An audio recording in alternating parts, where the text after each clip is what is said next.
Suspense. Tonight, My Wife, Geraldine, starring Edward G. Robinson. Suspense.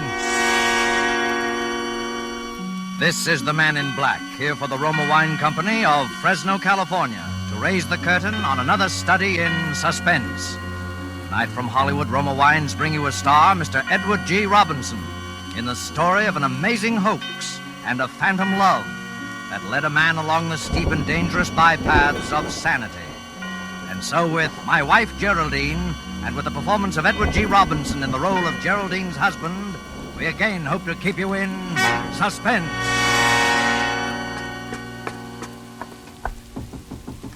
Mr. Graham. Mr. Graham. I know you're in there, Mr. Graham. You'd better open up. It's important. All right, I'll use my passkey then. Oh, why are you sitting in the dark, Mr. Graham? Go away. Leave me alone. I've something to tell you. How can you sit here in the dark alone at a time like this? Gives me the creeps. Where's that light switch? Now, isn't that better with the lights on? What do you want? Why do you keep bothering me? I told you I'm not hungry. All right. I just brought this soup along in case. Now, listen to what I have to say, Mr. Graham. Well, I can't very well help myself, can I? That detective is coming back for you. He'll be here in just a few minutes. Why are you telling me this? I don't know. It won't do you any good unless I want it to. What are you driving at? Did you kill your wife, Mr. Graham? Oh, that's a good one. And the others. Did you really kill all those women? All what women? They say you're that wife killer. The one the newspapers call the Black Widower. Well, aren't you afraid being all alone in the same room with the Black Widower? No, not exactly. Besides, they say he only kills women he's married to.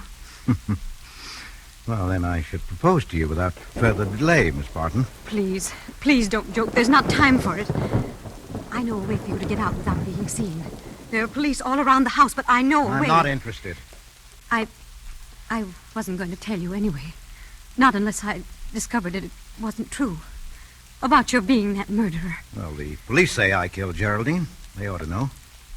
They found her body, Mr. Graham. Found her. Found Geraldine. No, this is too good. Who identified her? You? You forget, Mr. Graham. I scarcely ever saw her close enough to identify her. Yes, but you did see her. Well, after all, a person could hardly live in the same house for close on to 6 months without catching a glimpse of Geraldine. Yes, of course. Mr. Graham, you haven't much time. And what do you want, Miss Barton? A nice, juicy confession? Yes, that would be useful, wouldn't it? We'd never have to take in roomers again. You could charge admission to this house. And this is the room where the Black Widower confessed all to me. I couldn't help it, he said. It was a compulsion. I loved her, but I had to kill her. It was just like all the others. I'm sorry, Mr. Graham. I won't bother you again. If you need anything, well, I'll go. No, wait. I've hurt your feelings, haven't I? Sit down. It's better with you here. Really it is. Just tell me one thing and I'll go, Mr. Graham. Did you kill her?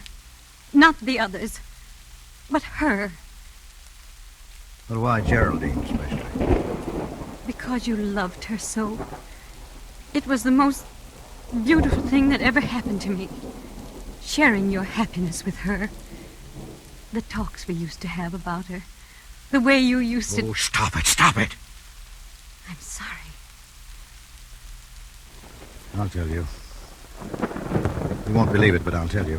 Please do, Mr. Graham. And, this may seem strange, but I shall have to exact a solemn promise from you never to tell anyone what I'm about to reveal. I suppose it's wrong, but very well. You have my promise. Well, to begin with, I couldn't possibly have killed Geraldine. Then they've made a mistake. She's still alive. No, she's not alive. Oh, you knew that all along? Of course. You see, My wife, Geraldine, never even existed.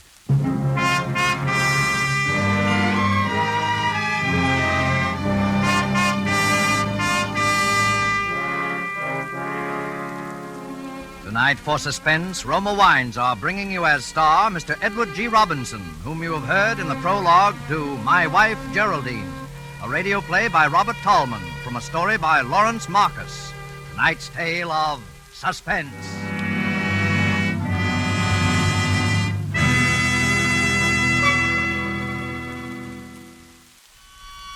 And now it is with pleasure that we bring back to our sound stage Edward G. Robinson in My Wife, Geraldine, a tale well calculated to keep you in suspense.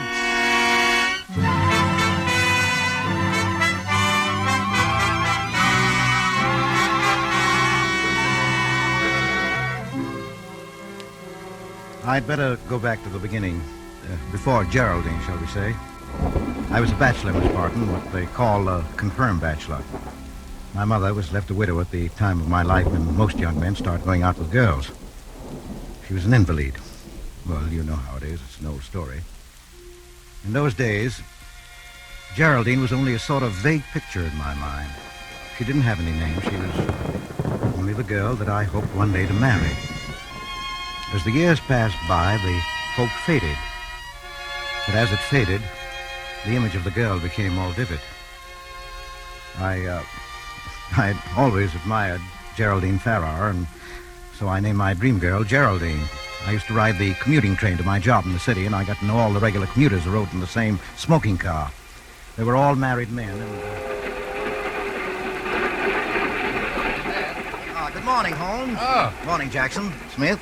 Hello, Graham. Oh. Say, fellas, did I tell you my wife's expecting again? You don't say. Well, congratulations, Smith, old boy. Thanks. How's about a bet? $5 says it's another girl.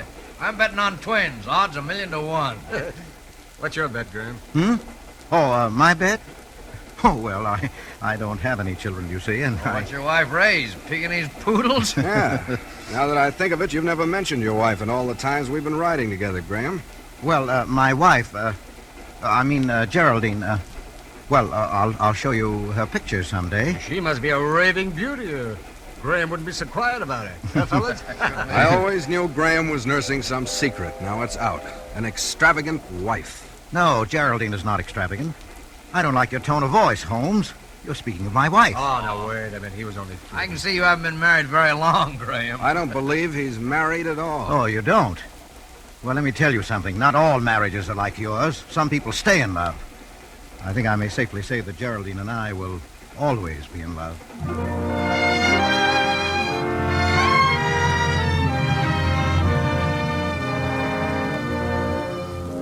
Well, that was how it started. When I thought about it afterwards, I was astonished at my behavior. I got as angry at the slighting remarks they had made about Geraldine as if Geraldine had been a real person and really my wife. Well, they all wanted to believe in Geraldine. And after my mother died, she became more and more real to me and more necessary. Come in. You sent for me, Mr. Potter? Yes, Graham. Have a chair. Cigar? Oh, thanks. Well, the cat's out of the bag. Congratulations. Oh. You're in for a promotion and a raise in pay. Well, thank you, Mr. Potter. Not at all. Glad to have another married man on our payroll. Oh. Just a technicality, Graham. Yes, sir. So as to justify this raise with our main office, will you bring around your marriage license? Yes, but, Mr. It's Potter... a company rule, Graham. Got to do it. For all we know, you might be this black widower fella. The one that's married all those women on fake marriage licenses and then killed them for their cash and jewelry. Yes, sir. Some women will marry anybody. Even you, eh, Graham? Well, no offense, old man.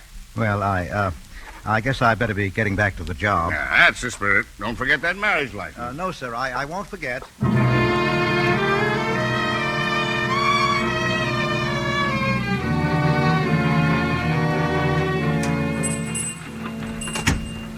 Yes, sir. Are you, Fred Bell? Yeah? Well, look, I'm in sort of a spot. You know, I've just changed jobs, and For the record, you understand, I have to show them my marriage license. By George, I've lost it, and I don't know what to do. Who sent you here, mister? A fellow roomer in my hotel, Frank McGuire. Oh. Well, you know, I'm sticking my neck way out on this. It's going to cost you dough.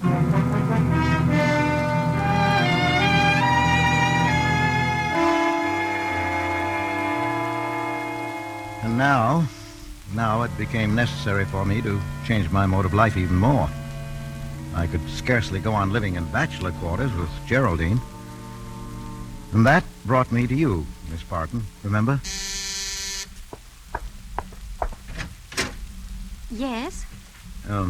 I saw your advertisement in the Morning Herald. A furnished apartment. Oh, yes. Come in, won't you? Thank you. You better set your bag down on the hall here. No use lugging it upstairs till you've seen the place. Yes, that's a good idea. It's right up these stairs. Thank you. Is it just you alone? Oh, no. Myself and wife. Oh. Well, she works late in the war plant, so she gave me the rather unpleasant job of finding a place. Well, this is it. 2 rooms and a small kitchen. Oh. The bath's in there. Yes. Looks very nice. It's a good vanity table for your wife. Oh, yes. I'm sure she'd like that especially. There's plenty of closet space for her clothes. For clothes? Well, if she's anything like most women, I'll bet that isn't all of her clothes in that one suitcase. No, of course not. Oh, goodness, no. Well, I don't give a hang for clothes myself. Maybe that's why I'm an old maid. Oh, no, you don't. Well, what is the rent? $10 a week. That we could get more, but since your wife Yes, is... well, all right, I'll take it. Here's the first month's rent. Well, I'd better give you a receipt for this. Well, it's not necessary, but my wife likes to hang on to such things for some reason. So you better make it out to her. Mrs. Graham, Geraldine Graham. All right, Mr. Graham. And now I better go back to our old place and bring over the rest of our clothes.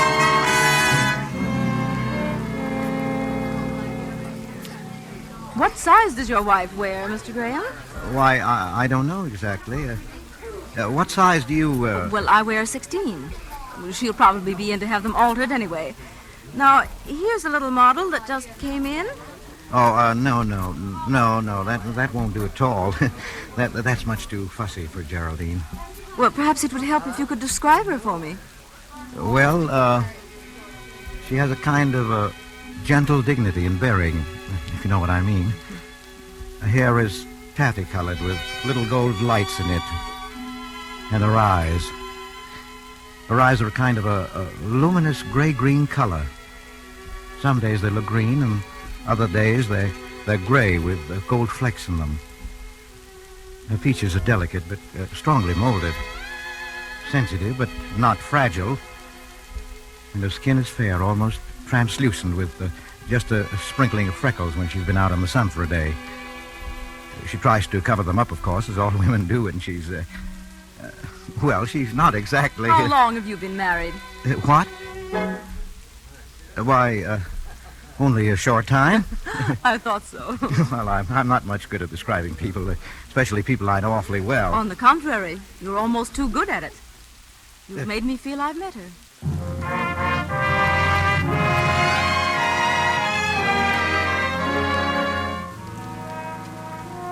You see, she was becoming more and more definite all the time. Remember how you dropped in to see me, us, that day? Oh, come in, Miss Barton. I thought I could help you with your unpacking. Well, perhaps you could help with my wife's things. She gets home so late, I'd like to have everything arranged for her. Oh, what lovely clothes. And that suit. Yes. Why, just look at that suit. It's new, isn't it? Well, I think it is. I'm not sure. Of course it is. This is the suit I've had my eye on. I wanted it for Easter. Oh, I'm so sorry. Why, she's just my size, too. Oh, Yes, I believe she is. Well, she must be just about my coloring, too, judging from her clothes. Well, yes, there is something about the hair and eyes. Oh, I can't wait to see what she's like. Well, don't be surprised if you don't see her for some time. She comes in quite late and leaves so early in the morning that sometimes even I wonder if she's really been home or if I just imagined it. Well, I must say, you're a gentleman to put up with it. Well, she gets a kick out of this war job. And after all, it's only for the duration. You must be very much in love, Mr. Graham. Well, Geraldine and I are an unusual couple, Miss Barton. But so far, I believe that our marriage is an unqualified success.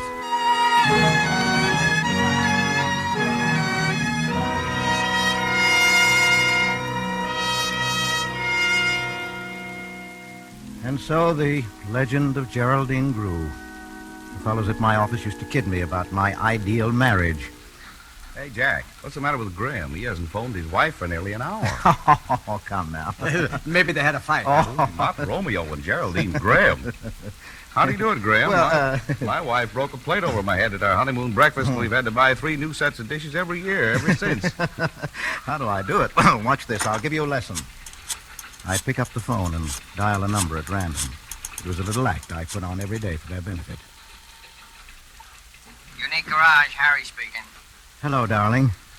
You still love me? Hey, you got the wrong party, bud. This is the Unique Garage. Of course I do. Huh? Say it again, honey, just like that. Okay, you dumb. This is the Unique Garage, Harry speaking. Now, what do you want? Of course I don't mind you buying a new hat. Was it the crazy little one with a bird on it? The one you told me about? Listen, I got no time for gags. Are you a friend of somebody here? Well, what do you say we go out to the show tonight and break it in, Break what in? Why, of course I've missed you. I can't be away from you for 10 seconds without feeling lost and lonely. Darling. I'm sorry, darling, but I got a heavy date tonight at the El Morocco. Goodbye, you lush. Oh, honey, you haven't been seeing him again. Yes, I know he's a friend of your sister's. Yes, I mean your sister Geraldine, but... I know Geraldine, but I don't want that man around the house. Yes, always and always, darling. Goodbye. How clever I thought myself that day, injecting that little discordant note, just that hint of jealousy into my one-sided conversation with Geraldine. How could I have known that it would be used against me later? How could I have known that my whole new life was to fall to pieces? Because it was that afternoon that the accident happened. A piece of equipment struck me in the head. When I regained consciousness, Mr. Potter was sitting beside my bed there in the company hospital. Well, where is she? Look, she's got to be notified, old fella. Next to kin, you know. It's the law, I believe. If she isn't at home... Now, please don't ask me any more questions. Now, look here, Graham. Forget that I'm your employer. Think of me as a friend. You can tell me. What is it? Has she left you? No. Well, then where is she? Well, I won't say any more. I was going to tell you everything, but I know you wouldn't believe me. I'll just say this. There's no use you're looking for her. You won't find her. You don't want the police mixed up in this, do you, Graham? Oh, I don't care. I'll go to prison. I'll do whatever I must, but I won't answer any more questions about Geraldine.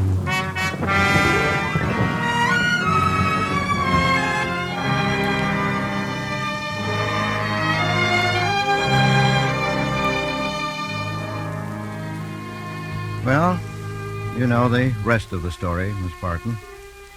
When they released me from the hospital this morning, I knew it was only a matter of time until I'd be arrested for the murder of Geraldine. I didn't know they'd find her body quite so soon. But I'm rather glad they did. Now my secret will never be known. Geraldine is as real in death as she was to me in life. Oh, Mr. Graham, aren't you glad you told me your story? Yes. Yes, I knew you'd understand somehow. Yes, but remember your promise. But, Mr. Graham, you can't let yourself be hanged for the murder of a woman who never existed. Now listen to me. When that detective comes back, tell him all these things. No, I will not, Miss Barton. Let them think I'm the Black Widower. Oh, but... I even forged the marriage license. Oh, Mr. Graham, And if only I'd known the police you then. description. No, it's all too perfect. Apparently, this Black Widower and I look startlingly alike. So you see, it's quite hopeless. Mr. Graham, that's the detective now. What are you going to do? Nothing. I'm tired. I'll be glad to get it over. I couldn't bear to tell them about Geraldine. I couldn't stand for people to read about her and me in the papers and go about making cruel jokes over us. I don't care about saving my own life at that cost. Oh, please. That's why I made you give me your solemn promise to keep our secret, Miss Barton. But before they come in, I'd just like to say, you've been wonderful. You're rather like Geraldine. Mr. Graham. Oh, George. My poor dog. All right, put the bracelets on him, Riley. Bring the woman along for questioning. Just a moment, officer. You're making a terrible mistake. Listen to me. He is not the Black Widower. We know that, lady. They picked that one up in Albany a couple of hours ago. You found the Black Widower. Oh, George. What's that? My goodness. But your friend, Mr. Graham here, has still got some explaining to do. Such as? Such as what happened to his wife. We've got a corpus delicti and everything, you know. Well, very well, officer. I guess Will you be quiet, George? Officer, can I believe the evidence of my own ears? Do you say there is some question regarding Mr. Graham's wife? That's right. His wife. Well, it seems to me that a lot of trouble could have been spared if you had asked me about it. What do you mean? Now, please, my dear. You promised. Please, you see, I am Geraldine Graham. Well, I don't want... Hey, listen, what's this? You're his wife. He has no other. Now, please, it's very kind of you, but it's no use. You see, officer, you won't believe me, but Geraldine never Officer, existed. my husband has had a very serious accident. He isn't quite right in the head yet, and you are not helping matters. Oh, Riley, get that phone, will you? Sure. Now then, let's get this straight once and for all. Riley speaking. What? Yeah? Hold everything. Huh? Hey, it's headquarters on the phone. They've identified the woman's corpus delicti.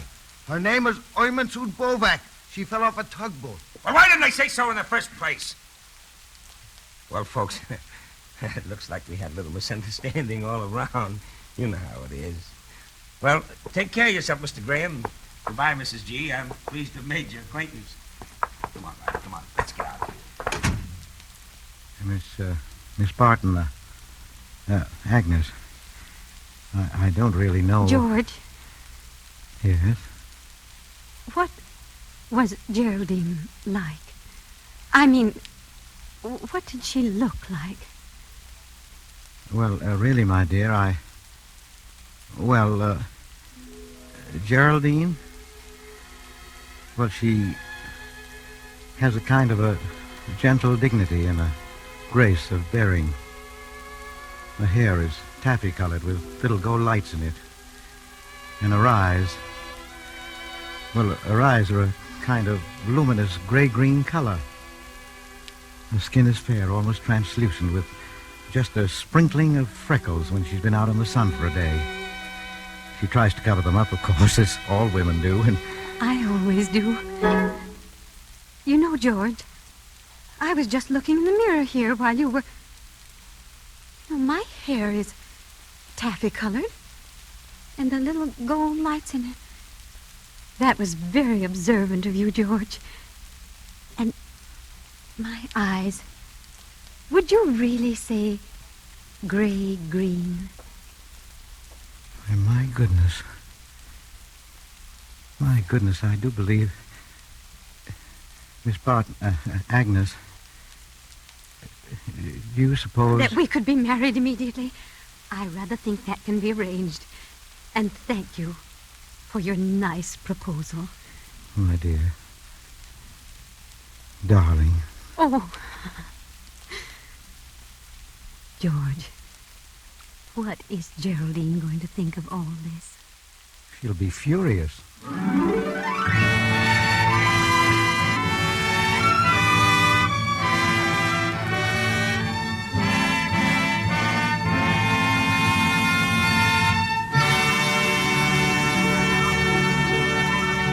And so closes My Wife, Geraldine, starring Edward G. Robinson.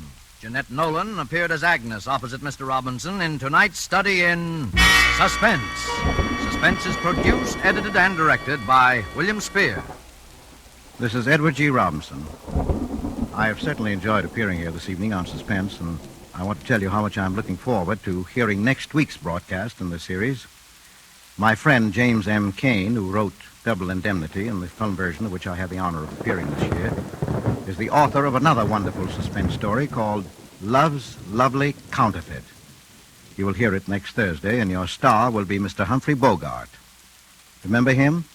I used to knock him off every morning before breakfast. Well, that sounds like quite a show, and I know you won't want to miss it. Edward G. Robinson is currently starring in the international production The Woman in the Window. Next Thursday, same time, Mr. Humphrey Bogart will be your star of Suspense.